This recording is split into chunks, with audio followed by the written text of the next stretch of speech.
जो इकॉनमी उन्होंने कैचअप की थी वही इंडस्ट्री वहां से शिफ्ट होके लोग स्पेकुलेट कर रहे हैं कि भारत चली जाएगी। खबर ऐसी है कि दिल पर अजीब बिजली सी गिरी है ये खबर सुन के। पाकिस्तान में टीटीपी का बड़ा हमला, साउथ वजीरिस्तान में सेना के काफिले पर हमला हुआ है। पाकिस्तानी सेना के 12 जवानों की मौत की जानकारी आ रही है। हमेशा अफगान सरजमीन पाकिस्तान के खिलाफ इस्तेमाल हुई, कलदम टीटीपी हो या फिर बीएलए। खैबर पख्तूनख्वा से कुछ अच्छी खबरें सामने नहीं आ रही हैं। इस वक्त कर्फ्यू का निफाज हो चुका है। 12 के करीब अफवाज पाकिस्तान के जवान शहीद हुए हैं और अफगानिस्तान की खुफिया एजेंसी के सरबराह की जानिब से बयान भी सामने आया है। टीटीपी ने यह हमला पाकिस्तानी सैनिकों की एक बस पर किया।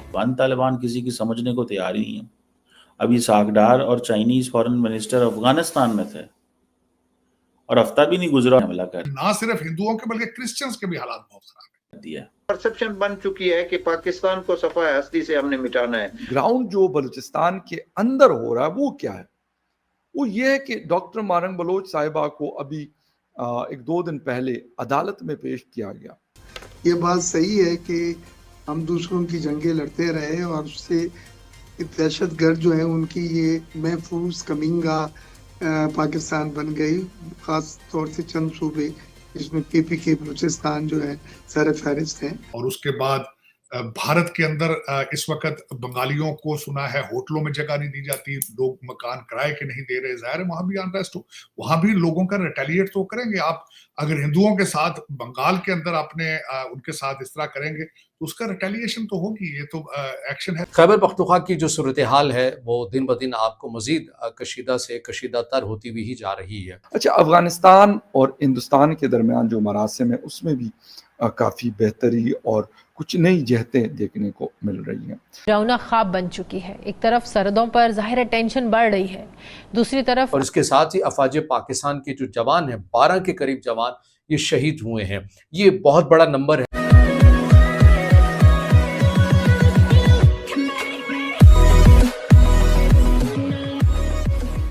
नमस्कार दोस्तों, अब यहाँ पर बात हो रही है कि पाकिस्तान की पूरी बस को ही पलट दिया है यहाँ पर। अब देखिए, मतलब कि उन पर आतंकवादी हमला हुआ है ऐसा उनका कहना है।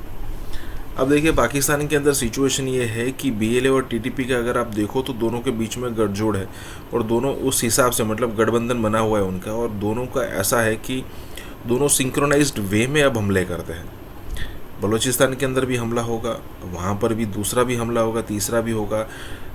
उसके साथ साथ में टीटीपी भी जो अफगानिस्तान का और पाकिस्तान का बॉर्डर है वहाँ पर भी उस बॉर्डर को गर्म रखती है। और आए दिन न्यूज़ आते रहते हैं कि भाई पिछले महीने मैंने पढ़ा था कि 1 महीने के अंदर तकरीबन 200 से ऊपर पाकिस्तानी सैनिक मारे गए हैं। अब ज़रा सोचिए कि इंडिया के अंदर अगर ऐसी सिचुएशन होती तो क्या डिस्कशन होता होगा।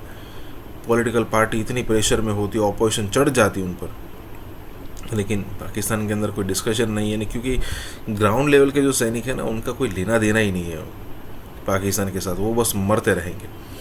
इसी के साथ ये वीडियो शुरू करते हैं। और हाँ दोस्तों, हो सके तो सुपर थैंक्स के ज़रिए हमें सहायता भी ज़रूर करें। खैबर पख्तूनख्वा से कुछ अच्छी खबरें सामने नहीं आ रही हैं। इस वक्त कर्फ्यू का निफाज हो चुका है। 12 के करीब अफवाज पाकिस्तान के जवान शहीद हुए हैं और अफगानिस्तान की खुफिया एजेंसी के सरबराह की जानिब से बयान भी सामने आया है। खैबर पख्तूनख्वा की जो सूरत हाल है वो दिन ब दिन आपको मजीद कशीदा से कशीदा तर होती हुई ही जा रही है।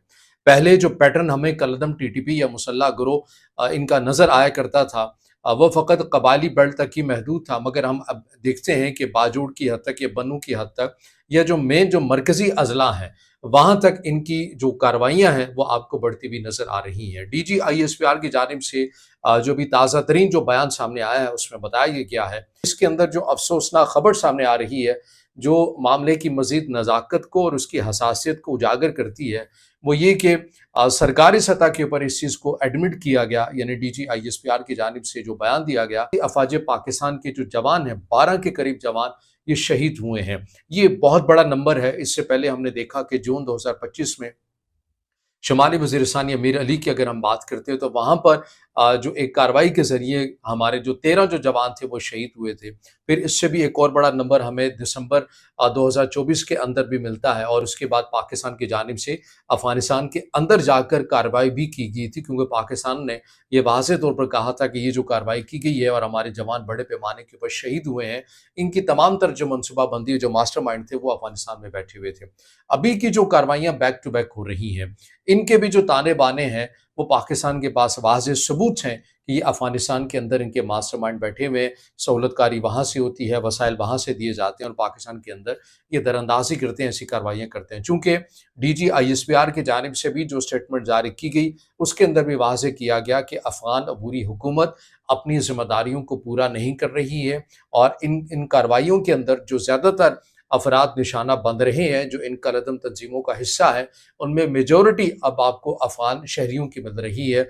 जैसा कि हमने कल भी कहा था कि 125 का नंबर मिला, कि जो रियासत पाकिस्तान की जानिब से बताया गया कि 125 वो कलदम TTP के अंदर शामिल अफराद थे जो कि खालिसतन अफ़गान शहरी थे, और ये तमाम वो सबूत हैं पहले की तरह पाकिस्तान ने एक बार फिर से अफ़गान हुकाम के सामने रखा।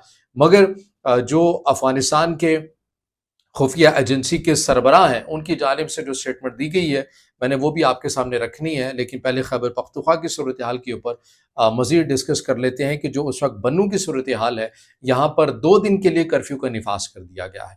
कल बन्नू के अंदर ही ये खबर सामने आई थी कि सरकारी डेयरी फार्म से 100 से ज़ायद जो मवेशी हैं, ये कलदम TTP वाले बड़ी आसानी के साथ वीडियोस बनाते हुए, हत्ता कि डेयरी फार्म की हिफाजत के लिए जो सिक्योरिटी गार्ड थे, उन्हें भी अपने हमरा लेकर चले गए। और उसके बाद ये सवालात उठने लग गए कि आखिर जो सिक्योरिटी एहलकार थे, सिक्योरिटी फोर्सेस थे, वो इनको क्यों नहीं रोक पाए, वो कहाँ थे, उनकी हमें जो अपीयरेंस है वो नज़र नहीं आई। और ज़ाहिर है इतनी बड़ी तादाद के अंदर मवेशी को ले जाना, और वो भी कैंट वाले एरिया से ले जाना, और वहाँ पर सिक्योरिटी का ना होना, तो इससे आपको लगता है कि जो सूरत हाल है वो इंतहाई पेचीदा हो चुकी है। और इसी की वजह से बन्नू में कर्फ्यू का निफाज भी कर दिया गया है 2 दिन के लिए। इसके अंदर एक और पहलू है जो हमारे सामने आ रहा है, वो ये कि खैबर पख्तूनख्वा की जो पुलिस है, उसके पास उस तरह से वसाइल नहीं है, और ना ही वो मुकम्मल तौर के ऊपर आज़ाद अपनी हैसियत के अंदर कुछ चीज़ें कर सकती है। अभी भी जो मद्दे मुकाबिल हैं, जो कलदम TTP है, उनके पास नाइट विजन असलहा है, उनके पास स्नाइपर्स हैं। वो सिलसिला चला और फिर बात आगे बढ़ती गई। अभी रिसेंटली अजीत डोवल साहब बड़े सीनियर आदमी, नेशनल सिक्योरिटी एडवाइज़र हैं, और उन्होंने बाकायदा ऑफ़र की कि भाई हम अफ़गानिस्तान के लिए नया कॉरिडोर बना रहे हैं, और ईरान के साथ मिलकर ये सारी चीज़ें हो रही हैं। ऑन ग्राउंड जो बलूचिस्तान के अंदर हो रहा है वो क्या है? वो ये है कि डॉक्टर मारंग बलोच साहिबा को अभी 1-2 दिन पहले अदालत में पेश किया गया। वहाँ पर उन्होंने जो मीडिया टॉक की, वो बड़ी मतलब अलार्मिंग है। इसलिए नहीं कि वो उन्होंने क्या बोला, इसलिए अलार्मिंग है कि भाई वो बार बार ये बात कर रही है कि हमने बंदूक नहीं उठाई हुई, हमारे साथ आप अदालत के ज़रिए ज़्यादती ना करें, हमारे ऊपर आप इल्ज़ामात लगा रहे हैं, लेकिन अदालत हमें सुने बगैर, अदालत में पेशी से पहले ही हमारा 15 डेज का रिमांड दिया जा चुका होता है। और एक चीज़ और है कि जो लोग बेबो बलोच हैं, और तकरीबन 5 ये लोग हैं BYC के, अब यकीन आप करें, मतलब जो कोई भी उनकी वीडियोस देखे, जो वीडियोस उनकी आ रही होती जब वो अदालत में पेशी के लिए उनके लाया जाता है, मैं कहता हूँ यकीन आप करें कि ख़ास तौर पे डॉक्टर मारंग बलोच के चेहरे के ऊपर जो तमानियत होती है, जो एक सुकून होता है, जो एक फतह की एक वो होती है चेहरे के ऊपर, वो बिलीव मी कि कोई कुछ भी कहे।